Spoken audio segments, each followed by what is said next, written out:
आप सभी मित्रों को गुड मॉर्निंग। आज हम लोग अध्ययन की इसी परंपरा में मुगल काल के समकालीन पंजाब और समीप के इलाकों में चल रहे सिख धर्म की स्थापना से लेकर और उसकी चरम सीमा तक का जो संबंध रहा है मुगल वंश के पूरे वंशजों से और अंग्रेजों की प्रारंभिक गतिविधियों तक का उसका संबंध रहा है, इस कारण से परीक्षा के दृष्टिकोण से बहुत ही महत्वपूर्ण होगा। तो आज हम लोग पढ़ेंगे सिख धर्म।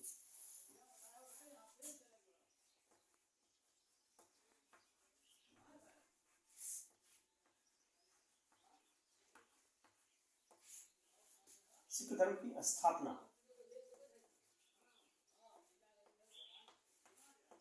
किसने की? गुरु नानक। गुरु नानक के अनुयायियों को ही सिख कहा जाता है। अगर सिख कौन थे, कोई पूछे सिख कौन थे, तो गुरु नानक के अनुयायी ही गुरु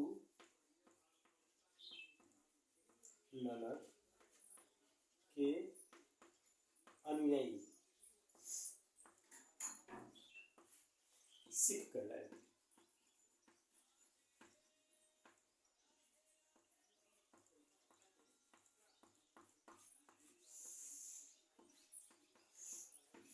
गुरु नानक के अनुयायी सिख कहलाए।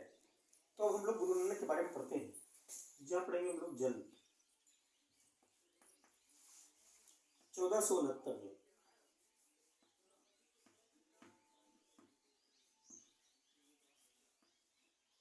1469 ईस्वी में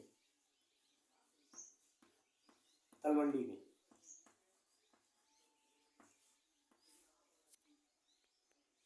पंजाब,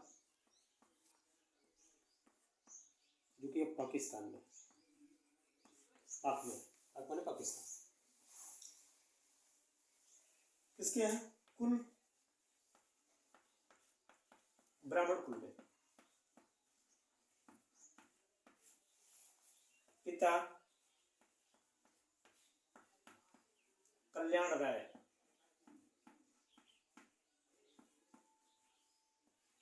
इन्हें कालू चंद खत्री के नाम से जानते हैं।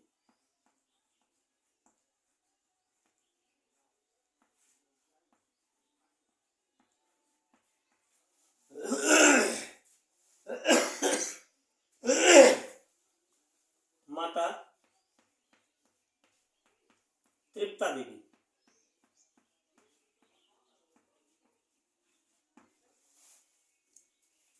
पत्नी 16 वर्ष की आयु में इनकी शादी हुई थी। पत्नी नाम था सुलक्षणी देवी, सुलक्षणी कहते हैं।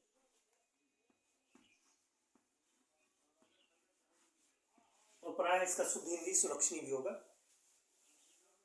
तो ये रहा। अब इनके आगे हम लोग पढ़ते हैं सिख धर्म की स्थापना कब की उन्होंने। तो थोड़ा पेज टर्न करना पड़ेगा, आप लोग स्क्रीनशॉट ले लेंगे।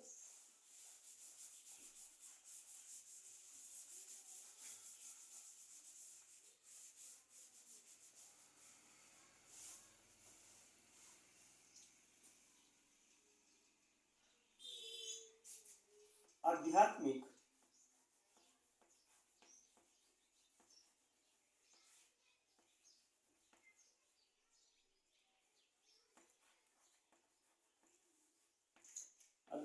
पुनर्जीवन का आभास हुआ।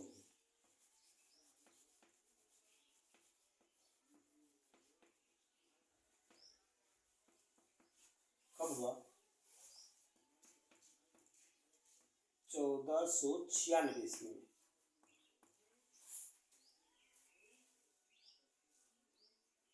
1496 ईस्वी में आध्यात्मिक पुनर्जीवन का आभास का मतलब ज्ञान प्राप्त हुआ, ये भी कह सकते हैं, ज्ञान प्राप्त हुआ।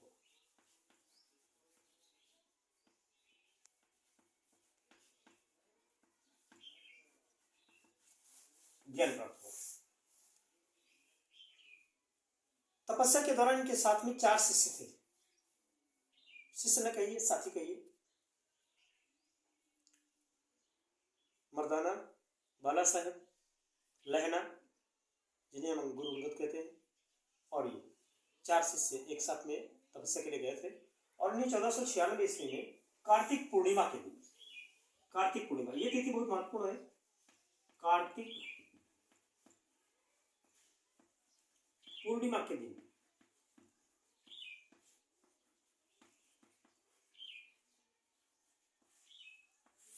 कार्तिक पूर्णिमा के दिन दोनों तथ्य हैं। कार्तिक पूर्णिमा के दिन इनका जन्म भी हुआ था और कार्तिक पूर्णिमा के दिन ही इनको आध्यात्मिक पुनर्जीवन का आभास अर्थात ज्ञान की प्राप्ति भी इनको हुई थी। तब इन्होंने सर्वात्मवाद, सर्वेश्वरवाद की स्थापना की थी। तो यहीं से सिख धर्म की स्थापना हो गई। सिख धर्म की स्थापना हो गई 1496 ईस्वी में। इन्होंने नंबर एक बात संगत एवं पंगत की स्थापना की।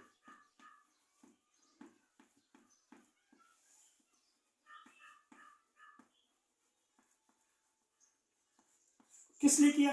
उद्देश्य क्या था कि जितने भी अनुयायी होंगे, सिख धर्म के मानने वाले लोग होंगे, उनको एक इकट्ठा होने का मौका मिलेगा। अब होता क्या है संगत और पंगत? संगत का अर्थ होता है धर्मशाला, जहां पर बैठकर लोग पूजा अर्चना करें, आपस में योजनाओं का गठन करें। पंगत होता है लंगर। लंगर तो जानते हैं आप, सामूहिक भोजन की व्यवस्था, सामूहिक सहयोगी भोजन व्यवस्था, सामूहिक सहयोगी भोजन व्यवस्था इसका नाम था।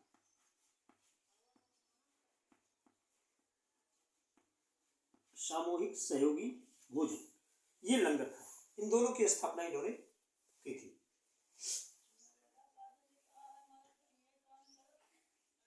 उनकी मृत्यु हुई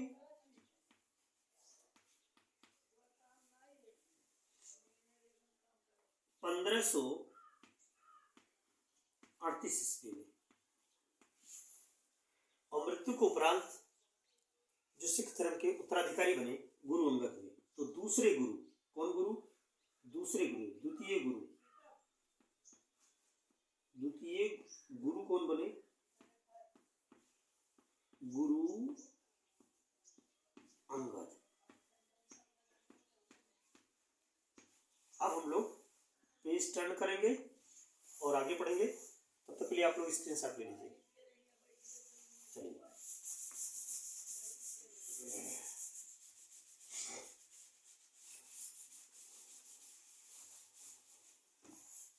गुरु अंगद नंबर एक हो गए, नंबर दूसरे हो गए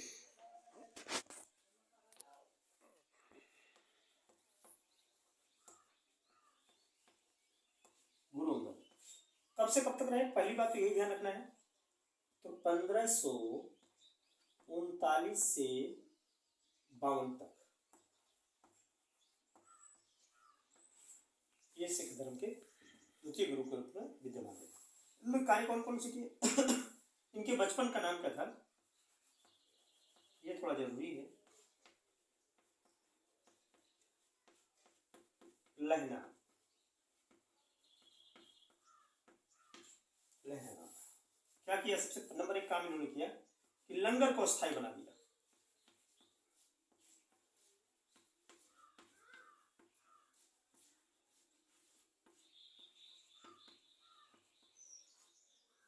लंगर को स्थायी बनाया। नंबर दो बात, लंगर को स्थायी बनाया। गुरुमुखी लिपि, गुरुमुखी लिपि बनाई।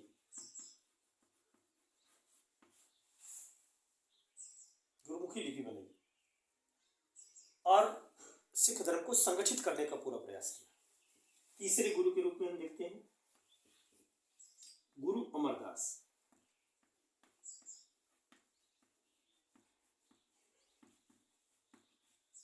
तीसरे गुरु के रूप में अमरदास। इनकी मृत्यु हो गई गुरु अंगद की मृत्यु 1552 में। गुरु अमरदास 52 से 1552 से 74 तक इनका समय रहा है। 1552 से लेकर 1574 ईस्वी तक। इनके प्रमुख काम क्या थे? सबसे प्रारंभ में जैसे ये बने थे तो अकबर इनसे मिलने आया था। इनकी एक पुत्री थी, परीक्षाओं के दृष्टिकोण से पुत्री का नाम महत्वपूर्ण है, बीबी भानी नाम था, बीबी भानी। इनसे मिलने के लिए कौन आया था? अकबर आया था। अकबर मिलने आया और 5 गांव दान दिए थे।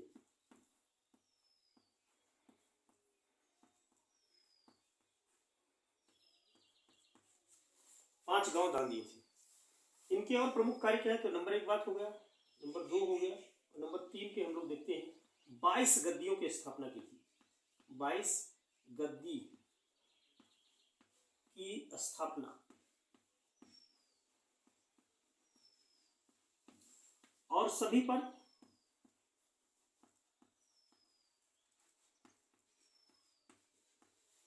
एक महंत बैठाया था, महंत बैठाया था।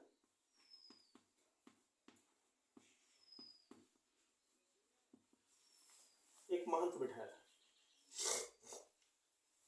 गुरु अमरदास। इन्होंने भी काफी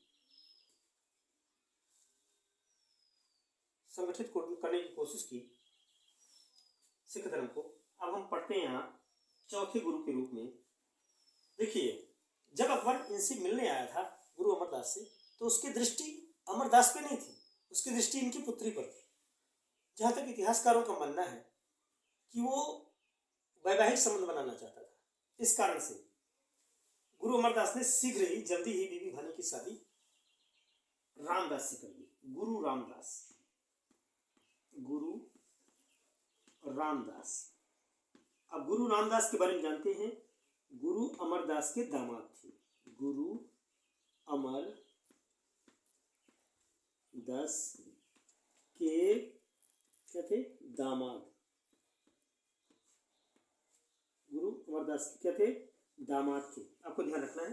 तो हम लोग पेज टर्न करेंगे और आगे पढ़ेंगे गुरु अमरदास, गुरु रामदास को।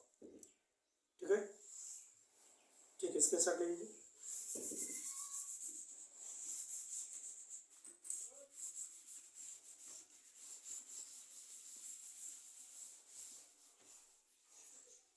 चौथे गुरु रामदास।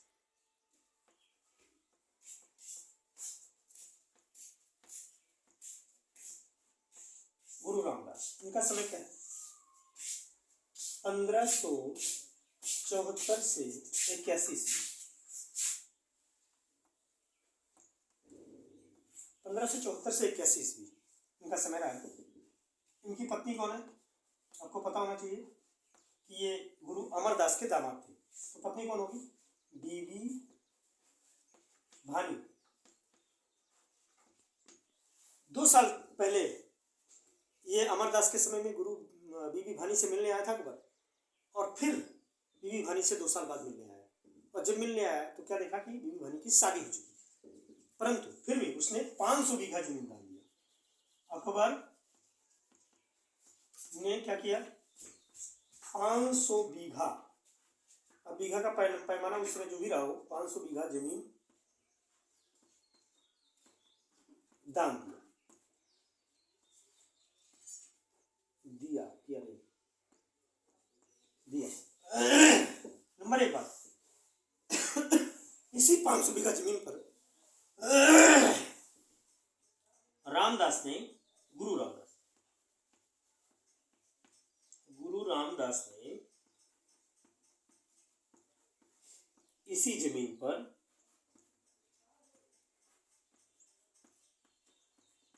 अमृतसर जलाशय, ध्यान रखना है परीक्षाओं के दृष्टिकोण से, अमृतसर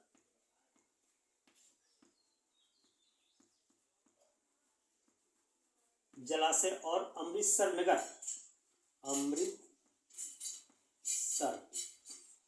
नगर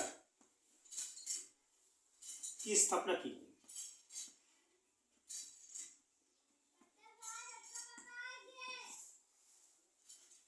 गुरु रामदास ने इसी 500 बीघे जमीन पर अमृतसर जलाशय एक तालाब बनवाया और अमृतसर नगर की स्थापना भी की थी। अब हम देखते हैं गुरु रामदास के बाद में 5वें गुरु के रूप में यहीं से गुरु रामदास के 3 पुत्र थे। गुरु रामदास के कितने पुत्र थे? 3 पुत्र। और तीसरे पुत्र थे गुरु अर्जुन देव। गुरु अर्जुन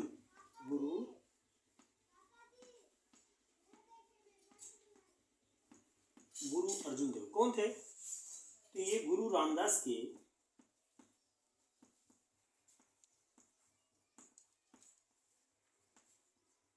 तीसरे पुत्र थे।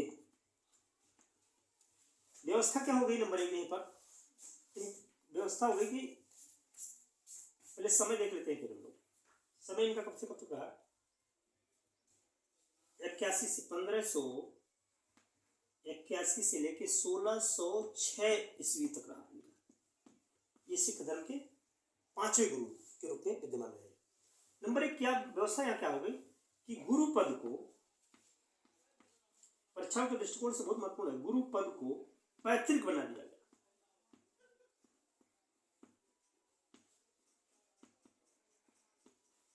बना दिया किसने बना दिया? आपको लिखना है रामदास। किसने बनाया था? गुरु रामदास जी ने बनाया था। गुरु रामदास इसे पैतृक बना दिया था। पेज टर्न कर लीजिए क्योंकि इनके बारे में ज्यादा पढ़ना है। तो हम लोग गुरु अर्जुन देव जो कि 5वें गुरु थे, इनके बारे में हम लोग पढ़ते हैं। इसके साथ ले लीजिए।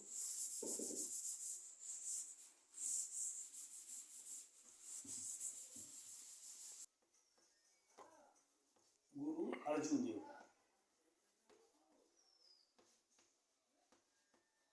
समय 1581 से 1606 ईस्वी इनका शासनकाल है। क्या क्या नंबर 1 काम?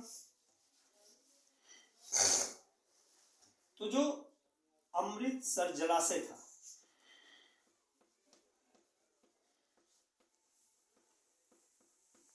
हरमंदिर साहब की स्थापना की थी।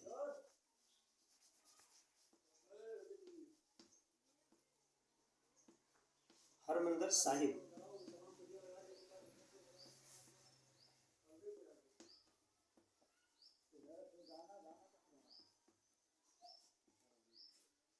हरमंदिर साहिब की स्थापना की थी। नंबर 2 बात उनकी सबसे विशिष्ट कार्य है कि इन्होंने आदि ग्रंथ जिसे कहते हैं गुरु ग्रंथ साहिब, गुरु ग्रंथ साहिब इसे कहते हैं आदि ग्रंथ। क्या कहते हैं? आदि ग्रंथ।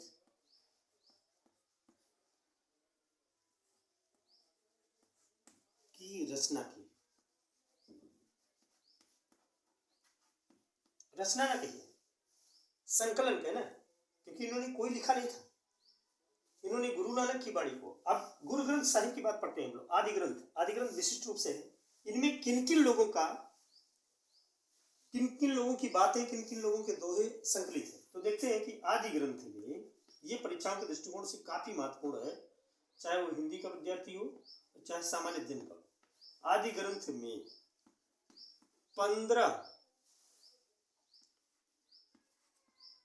कवियों या महात्माओं, संतों, कवियों या संतों का उल्लेख है। कौन कौन है? नंबर 1 मुख्य रूप से तो शेख फरीद,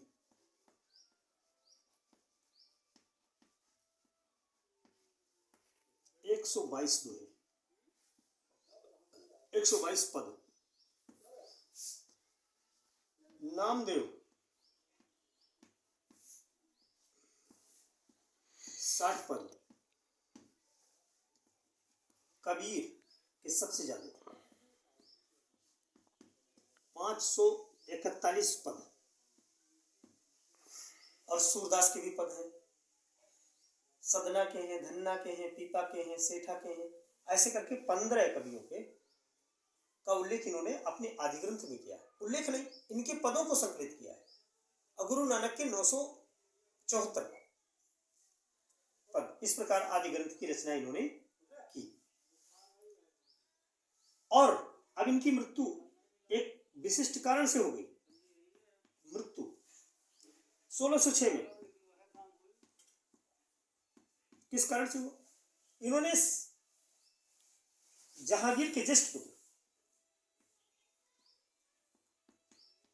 जहांगीर के ज्येष्ठ पुत्र खुसरो, इमाम भाई का पुत्र था, खुसरो की सहायता की थी इन्होंने।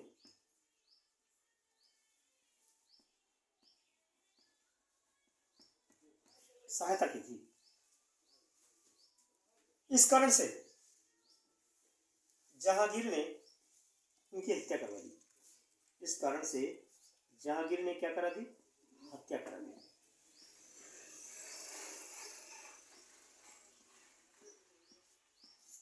जहांगीर ने इनकी हत्या करा दी गुरु अर्जुन देव की। अब हम लोग पढ़ते हैं छठवें गुरु।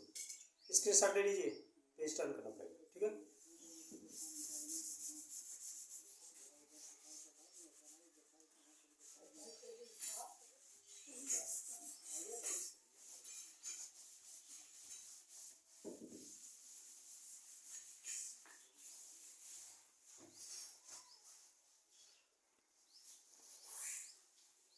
छठवें गुरु थे गुरु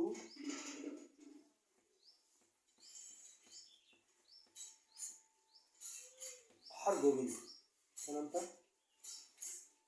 हरगोविंद। इनका समय क्या रहा है? 1606 से 45। 1606 ईस्वी से लेकर 1645 ईस्वी तक इनका समय रहा है सिख धर्म में। गुरु हरगोविंद।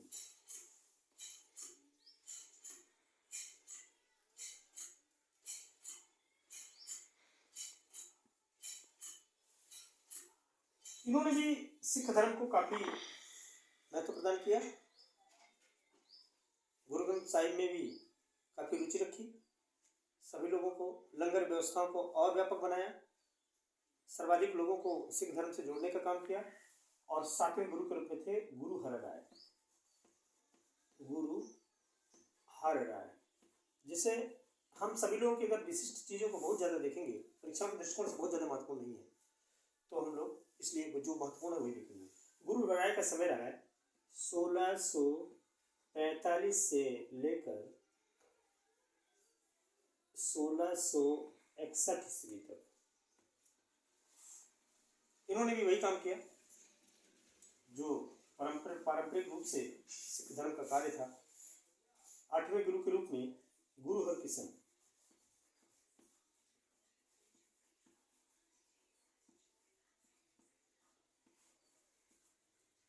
इनका समय रहा है 1661 से लेकर 64 तक। इन दोनों ने एक एक काम महत्वपूर्ण किया। गुरु हर राय से दारा सिकों मिलने आया, तो दारा सिकों को आशीर्वाद दिया था। औरंगजेब को गुरु हरकिशन से मिलने आया था, तो इन्होंने गुरु पद के बारे में उस महत्व समझाया था।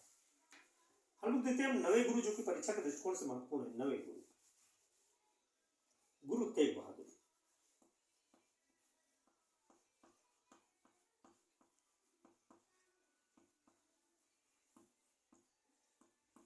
इनका क्या समय रहा है? 1664 से लेके 75 ईस्वी।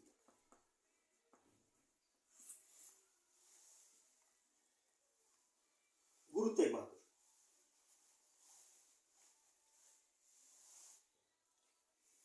गुरु तेग बहादुर ने औरंगजेब को समझाने का कार्य किया और एक जफरनामा लिखी थी पुस्तक। क्या लिखी थी हमारे पास? जफरनामा पुस्तक लिखी थी। किस तरह से था? पत्र के माध्यम, पत्र के जैसे था, पत्रात्मक था जफरनामा। इसमें गुरु पद के महत्व को समझाया था और औरंगजेब को समझाने का प्रयास किया था।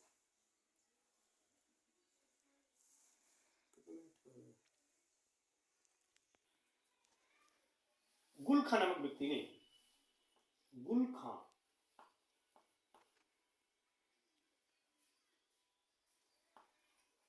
खां नामक व्यक्ति ने नांदेड़ के पास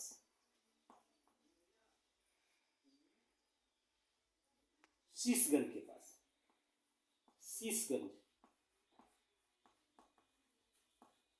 गुरुद्वारा के निकट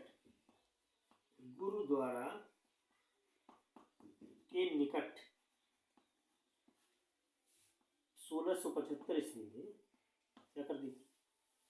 हत्या कर दी।